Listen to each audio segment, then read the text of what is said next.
So here's some dehumidifier antics. I have a total of 4 real dehumidifiers in this basement and 1 fake dehumidifier. And I'm just kind of messing around with some of these. I need a dehumidifier out in the garage because the garage smells like mold. I had a 2017 Frigidaire which was stashed in that corner. I got it out. It's out in the garage right now running, but it has an issue. But I want a dehumidifier I can use out there that will actually dehumidify the garage and do what it's actually supposed to do. So I'm looking at a few dehumidifiers I have. This one was in the garage just being stored. This is a Martin Industries dehumidifier from 1987. I also got this WCI dehumidifier from sometime in the 90s.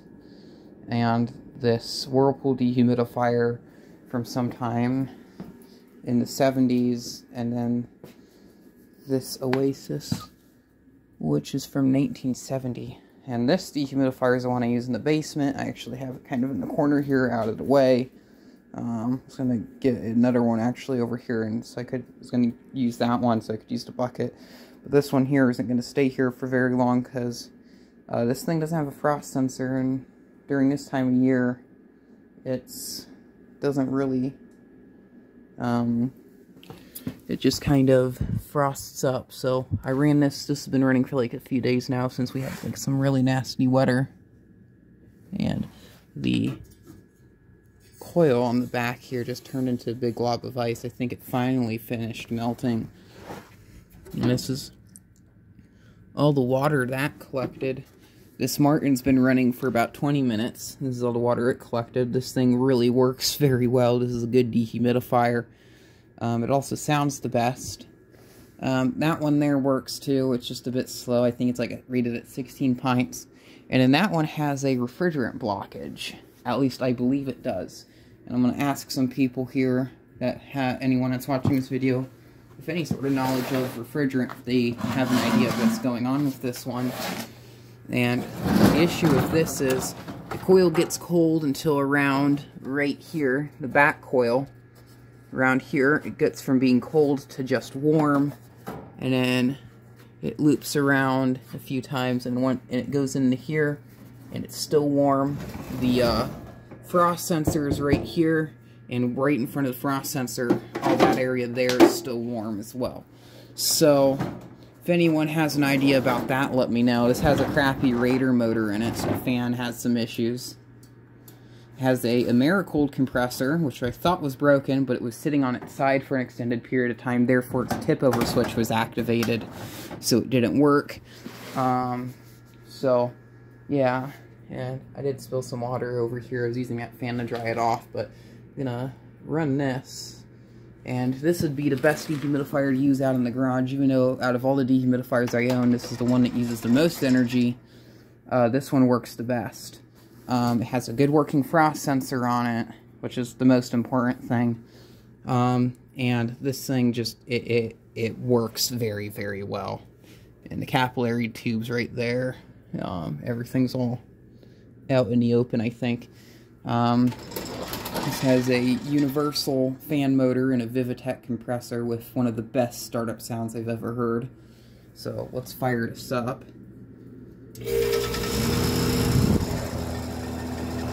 Now, the downside is these coils kind of rattle a little bit. Thinking I have some zip ties over here, and I'm going to probably zip tie some of them together so they don't rattle nearly as much. So, I want to get some more of these. These seem to be somewhat common around here. The WCI ones are really common. I actually have another one of these under the Frigidaire name in my storage building. I'm going to bring that over and mess around with that soon. This one I drilled a hole in the bucket. Since the bucket's cracked and missing the float mechanism. So I'm going to use that one for constant drain because I need one with a drain over here. So I'll try that. This one's running for now. We'll probably fire this one up soon. This is the Whirlpool. We'll go out to the garage because I have the other one out there while we're waiting.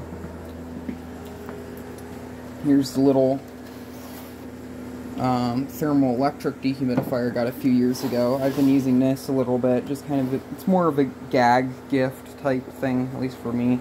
It's more novelty than it does actual good. So, this is what I've been using over the course of the winter time, and it probably uses more energy than any of these other units combined. Well, just sitting there running it barely uses as much as a full refrigeration system, but with the amount of water that this takes out of the air compared to something like that, it is using way more. I might even actually try this in like a bathroom or something, and I'll fill it up with steamy hot water as I take a shower, and see if I can get any sort of like anything from this. Now, the particular shower over here in this house, it doesn't get very hot, and the steam doesn't really fill the bathroom like the one at my mom's house, so I'll probably have to take this to my mom's house and do a proper test over there with that. And I'll probably test different dehumidifiers and see how much water they remove over that period of time. So this thing is pretty power hungry, just running normally. It draws 6.70 amps. And then in terms of watts, 520 watts. And a power factor of 0.62.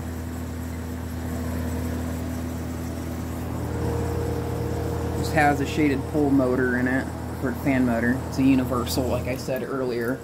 That one has a Raider motor. I can't remember what this one has. I think it has a Morel electric unibearing motor.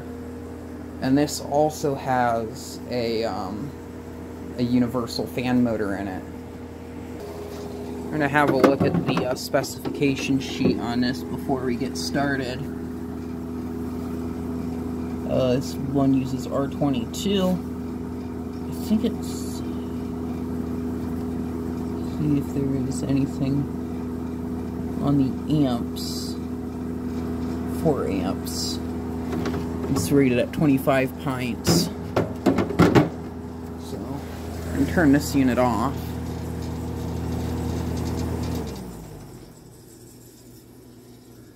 And then we're going to swap this unit over.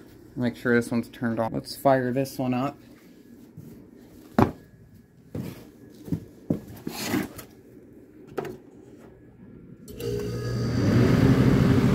fan in this unit is obnoxiously loud.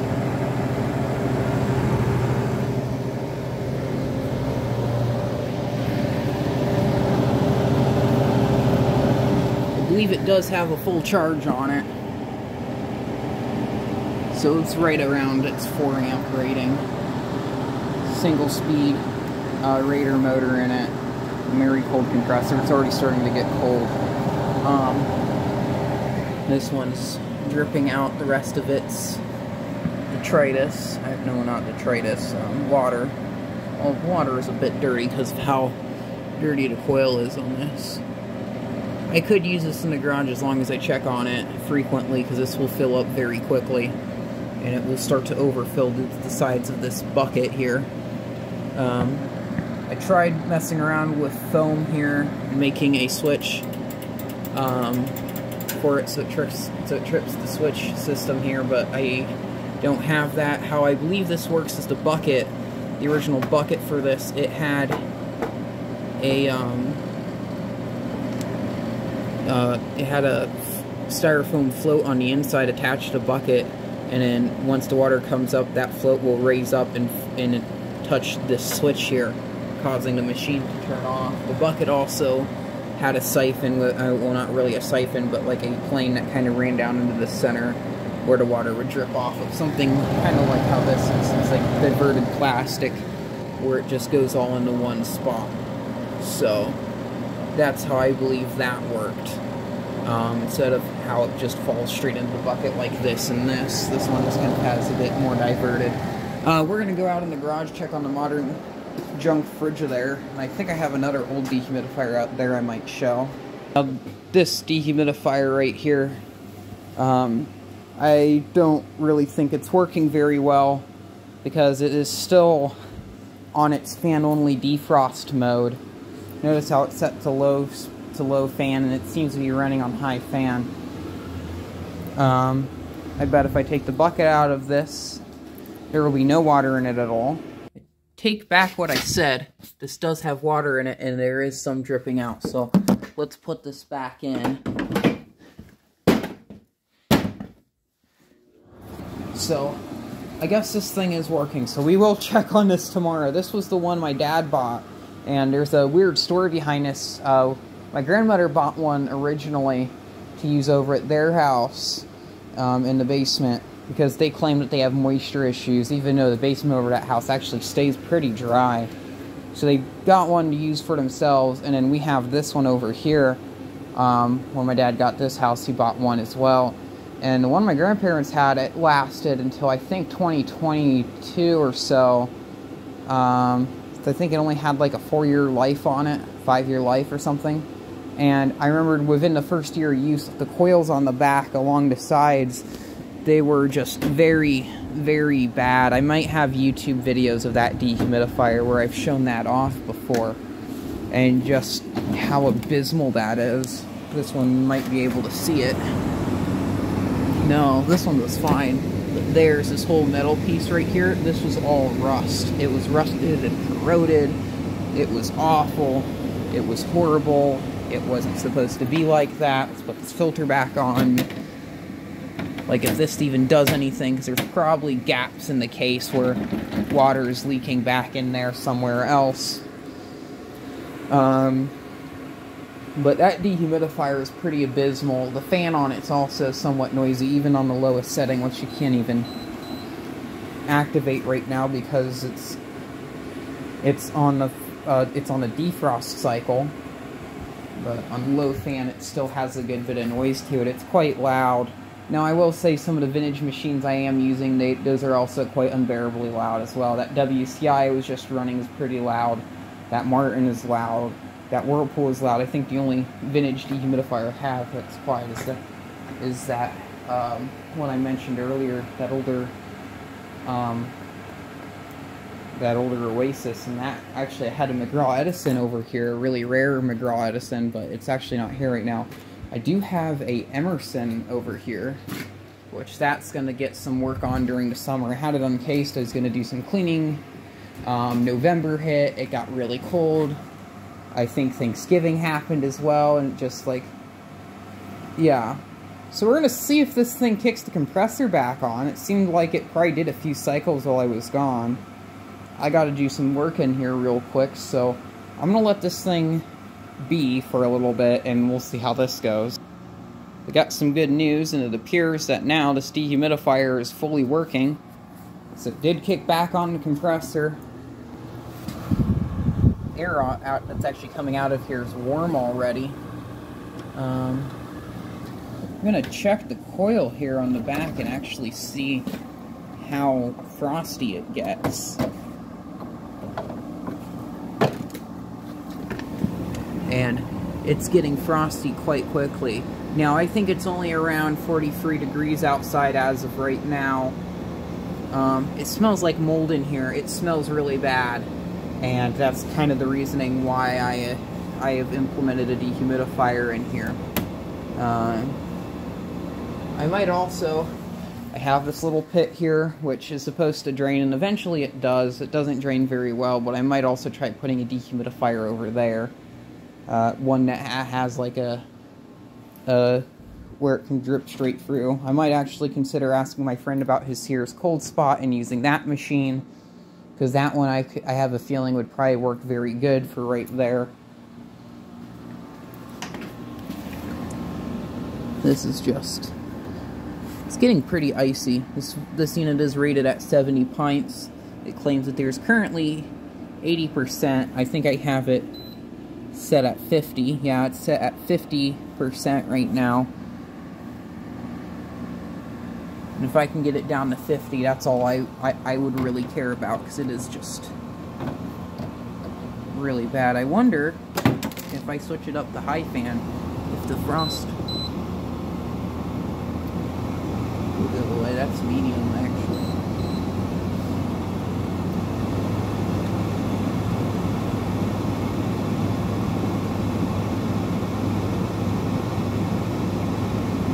think it is going away, so it might work a bit better.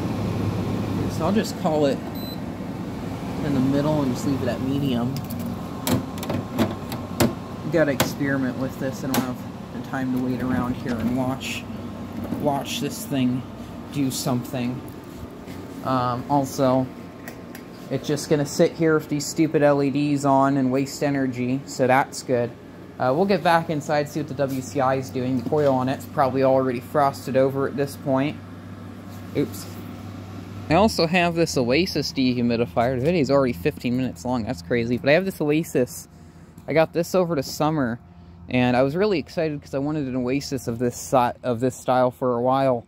And I was quite disappointed that there was a mouse nest in it. And that nest, they peed all over the refrigerant lines, and they pretty much killed it. It has a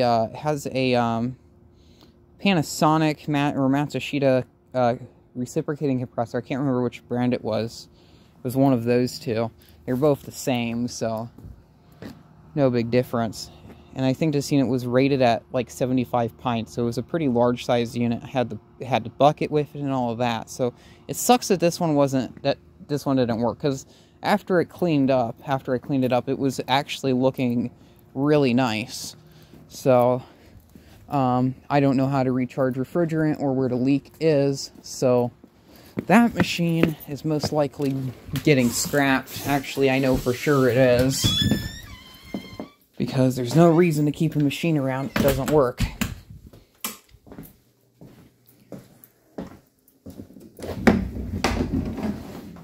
Let's check how these ones are going. Or at least the one down here. I've not even tried messing with the Whirlpool yet.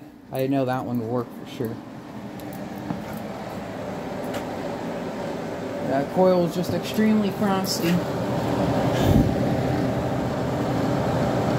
Now, I have a bucket of water over here, and I want to actually see if the dehumidifier drains, so I'll put some in here. And then dump this in here.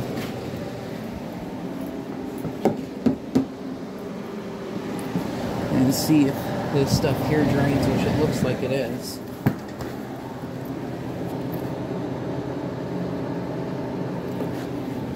Not really hearing anything.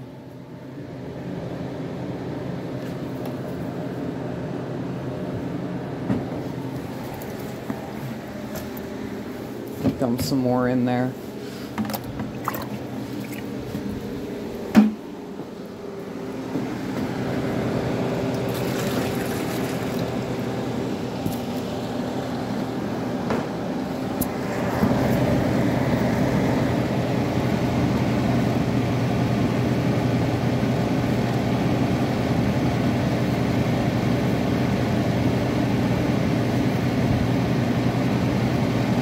Say that this thing is not appear to be draining.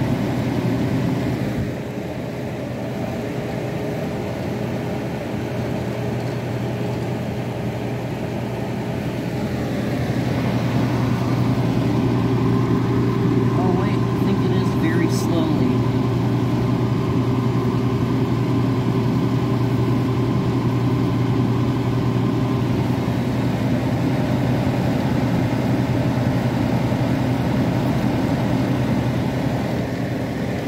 Not sure. While we're waiting for that, let's have a look at these coils. And you can see this layer right here is nice and cold. If I scrape it off, there's snow that comes off of here. So that's cool. But this back one here seems to be just fine. If you look on the inside, the layer in there gets good, and then it just kind of gets warmer. You can see up here at the top how that looks frosty, and all of a sudden it gets kind of warm. And in the main return line right here, it's somewhat warm as well. It's pretty, yeah. So that is somewhat nerve-wracking, and it appears that the water has actually started to drain, so it does drain.